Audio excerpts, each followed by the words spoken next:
on voit ces progrès effectivement dans la conversation, dans le fait que ces IA peuvent avoir l'air beaucoup plus conversationnelles, et le mot-clé dans ce que je viens de dire, c'est avoir l'air. Avoir l'air, oui. Parce que, la chose, c'est que c'est du coup très difficile de les contrôler parce qu'elles vont juste avoir des conversations qui sont, bon, génériques, générales, très compliquées, de leur faire dire ce qu'on a envie de leur faire dire.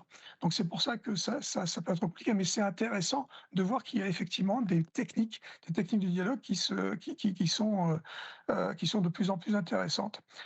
Pour ce qui est des IA génératives, pardon, ou les IA en général et pas générales, que les gros, les Microsoft, et autres, Amazon, font, ces IA-là effectivement progressent dans des domaines particuliers et donc ils arrivent à faire des outils très intéressants. Surtout Microsoft, par exemple, dans, leurs diverses, applications dans lesquelles ils vont appliquer ces IA.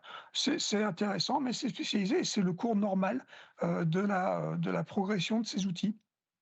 Donc je vois quelque chose de très intéressant, mais le progrès, je dirais, est normal, c'est une évolution. J'aime pas trop parler de révolution, c'est une évolution qu'on voit de plus en plus, et qui est normale dans ces domaines particuliers.